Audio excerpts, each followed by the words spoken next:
channel flagged. So if anybody has any very rogue ideas for conspiracy theories we could cover that we haven't done already, be sure to go and check out the playlist in the description.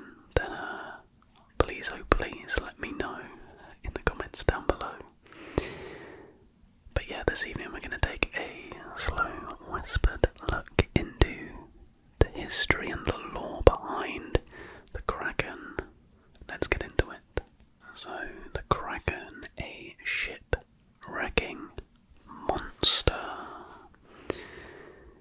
The deepest parts of the world's oceans could be mysterious and frightening enough without legendary sea serpents and or a colossal octopus with huge eyes lurking about.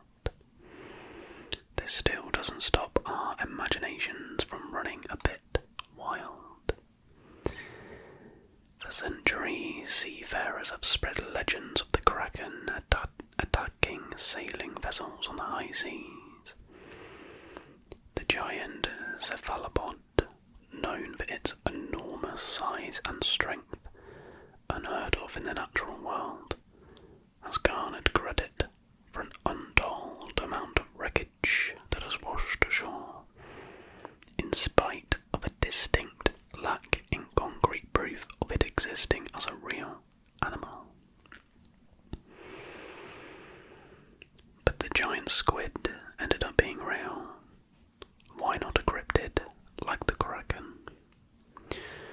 So what just is a Kraken meant to be? Well, the Kraken is a legendary sea monster that, in some descriptions, resembles a giant octopus.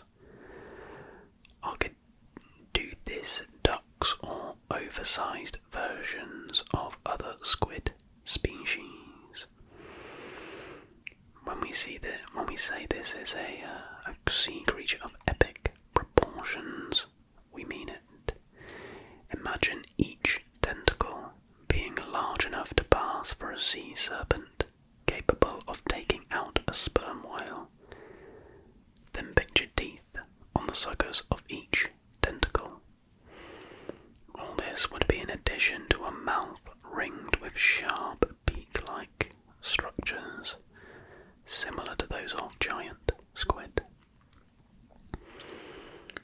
While no beast is scientifically confirmed natural history has actually measured up to the mythical descriptions, it's easy to see why sailors would fear even the possibility of this kind of monster swimming beneath them. So what were the origins of the legend? Well, the origins of the Kraken myth can be traced back to ancient Scandinavian folklore. In Old Norse, the term Kraken is thought to have evolved from the word krake, which referred to an unhealthy animal or something twisted or curled. In Norse mythology, tales of the Kraken emerged as part of the rich tapestry of sea monsters that haunted the minds of seafaring Vikings. These legends described a colossal squid-like creature capable of pulling down entire ships with its powerful tentacles. Over time, the Kraken became intertwined with maritime superstitions, with Norwegian fishermen purportedly watching the beast attack ships in the distance and conjure up all sorts of other sea mischief. While historical accounts dating back to the 13th century lend some credence to the existence of the Kraken, stories from mariners at the time described encounters with massive sea creatures that could fit the descriptions of the legendary Kraken. Sailors reported witnessing terrifying tentacles rising from the depths, capable of crushing ships and dragging them into the abyss. The consistency of these tales varied enough that skepticism has thus far prevailed. We move on to here, the giant squid theory. One popular theory attempting to explain the existence of the Kraken is that it is based on sightings of giant squids. These deep-sea dwellers can reach astounding sizes, with some measuring up to 43 feet in length. It is conceivable that encounters with such enormous creatures could have spawned exaggerated tales of the Kraken. The elusive nature of giant squids and their preference for the depths of the ocean may explain why these sightings were sporadic and shrouded in mystery. According to Eddie Widder, an ocean researcher who captured footage of a giant squid, told NPR, "The reason we know giant squids exist is that they happen to float when they die. But we really have only explored 5% of the ocean, and I think we've explored that in the wrong way. I think we've scared a lot of animals away. So what about the stuff that doesn't float when it dies? Who knows what could be lurking in the darkness of the deep ocean?" The next section is titled Tectonic Activity and Sightings of Sea Monsters. Another theory attributes Kraken sightings to tectonic activity and seismic events. Some scientists speculate that earthquakes or underwater volcanic eruptions could disturb the ocean's equilibrium, causing massive creatures to rise from the depths. This theory suggests that these unusual events might temporarily displace deep-sea dwellers, bringing them closer to the surface and increasing the likelihood of encounters with seafarers. The vastness and isolation of the open ocean can have a profound psychological impact on those who venture into its depths. Some experts argue that the Kraken legend may be rooted in the fears and anxieties of sailors facing the vast unknown. The isolation, combined with the ever-present dangers of storms and treacherous waters, could have fueled the imaginations of sailors, leading to tales of monstrous creatures lurking beneath the waves. After all, the power of suggestion makes it a lot easier to see something that has already been planted in your imagination. So the Kraken, myth or reality? The legend of the Kraken continues to captivate our imagination, blurring the lines between myth and reality. While scientific explanations, such as giant squids and tectonic activity, offer plausible theories, the true nature of the Kraken remains elusive. However, as we delve deeper into the unexplored realms of our vast oceans, who knows what mysteries may be uncovered? Perhaps, just perhaps, the Kraken is more than a simple figment of our collective imagination, waiting to reveal itself to the intrepid explorers of the deep. So next, we're going to move on to this article, which is a news story about ultimately the existence of a Kraken was given by a group of scientists as a very rogue reason behind some fossils. I don't know, that's the summary. We're going to dive into it. Okay, let's get into it. An unusual presentation at a scientific conference on Monday has many paleontologists demanding, "Show me the Kraken." Geologist Mark McMenamin has invoked the mythical creature from Norse mythology as an outside-the-box explanation for a puzzling assembly of marine fossils in a state park in Nevada. These fossils could actually be a carefully patterned refuse pile left by an enormous tentacled creature, he says. A creature he dubs a Kraken. The problem, other researchers say, is that Nevada's Berlin Ichthyosaur State Park, nor any other similar fossil assemblage around the world has yielded any direct or indirect fossil evidence of a kraken, let alone any 200 million to 250 million year old creature capable of arranging its dinner scraps in a pattern. Dr. McManaman, who teaches at Mount Holyoke College in South Hadley, Massachusetts, presented his proposal at a Geological Society of America conference in Minneapolis on Monday. This was written in 2011. He came with a flak jacket in tow. "We're ready for this, we have a very good case," he said. The period this proposed creature would have populated has long fascinated scientists. Known as the Triassic period, lasted roughly 50 million years. It began at the end of the planet's largest mass extinction some 251 million years ago. Researchers estimate that some 96% of all marine species and 70% of land-based creatures vanished.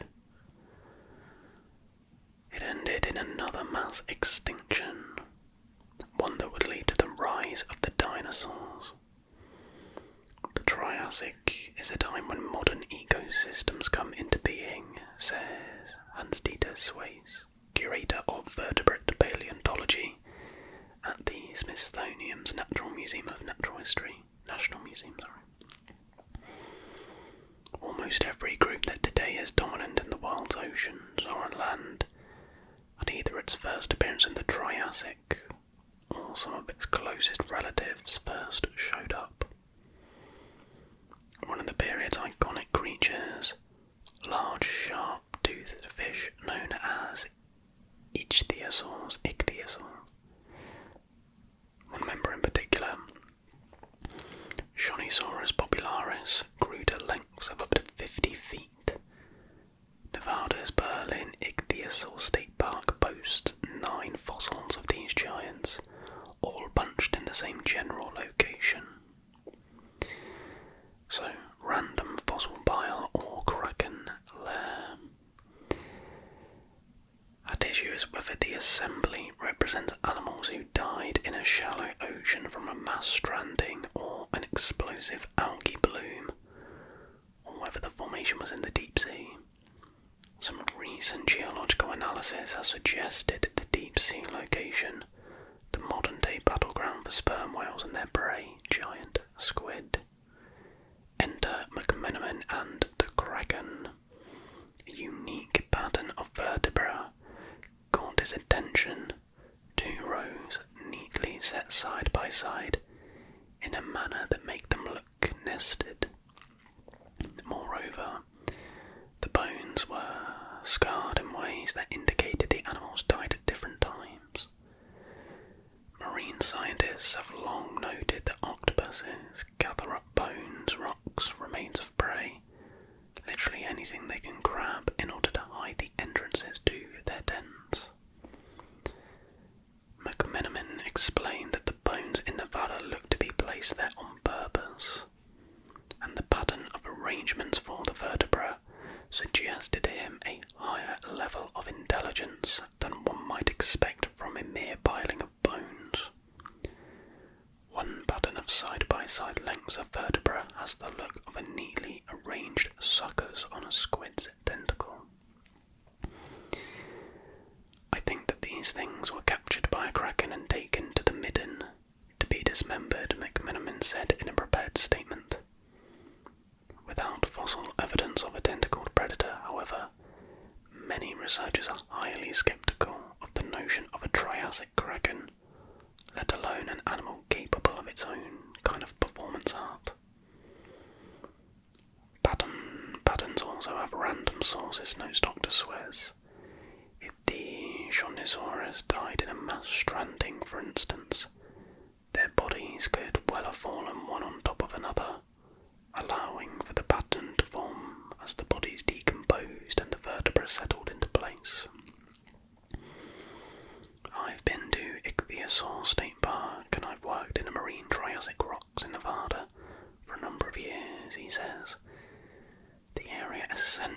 represents a mass burial ground for ichthyosaurs in a shallow sea.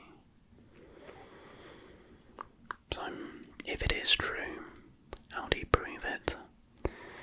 Indeed, it's difficult to know how to characterise McMenamin's proposition, he says, because it's inherently untestable in the absence of fossil evidence for a kraken-like creature from the same period. Typically, paleontologists find a creature's fossil remains first, sometimes starting with a small portion of the skeleton, then trying to build a more complete picture as more bones emerge. Only then can they try to begin to piece together its life and times. If such a creature had structures comparable to squid's beaks or the bony hooks inside some tentacle suckers, the bones at the bark would show far more damage than they do, Suez says. Paleontologist Thomas Holtz Jr. notes that McMenamin cited recent work suggesting a deep ocean, and so another explanation for the assemblage of fossils may be in order. Fair enough, says Dr. Holtz, who is based at the University of Maryland. I'll go with that. It is the next step that is the giant leap. A bunch of dead ichthyosaurs, therefore giant cephalopods for which we have no evidence. That said, he continues, one could take a closer look at the side-by-side strings of vertebrae, for instance, to see if they are lined up in the same order in which the individual bones are lined naturally. If they do, he says, it suggests that's just the way they fell apart. An intentional rearrangement would likely shift the bones out of their natural order, and perhaps even mix bones from different individuals. In the end, he says, looking at the way the fossils have been preserved and the possible causes, far simpler explanations exist for the Nevada assemblage. In principle, it's possible that the Triassic hosted large squid or octopus like cephalopods, Dr. Holt says. The fossil record does yield evidence of large squids from the Cretaceous period, some between 65 million and 100 million years ago, he notes. But at this point, the notion of a Triassic kraken is too many steps away from the evidence to call it science, he says. And that article was just to give a little bit of a sense that the existence of this creature is actually something that is debated, even still to this day. The question is, do I think it exists? I personally don't think so. I think the giant squid is... I mean, look, back in the day there probably were octopi that were massive, but I don't think there was like a kraken dragging ships into the sea like in Pirates of the Caribbean. I think, like the first article said, it was just Norse folklore, really, who were big seafaring people, and the kraken was just a manifestation, I think, of the worst things that could happen at sea, which was shipwreck and drowning. So, but you never know, like with the megalodon.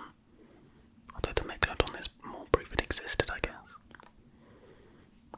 We'll never know, or maybe one day we will know. Maybe one day it will rise and destroy the world. I need to end this video. I really hope you enjoyed it.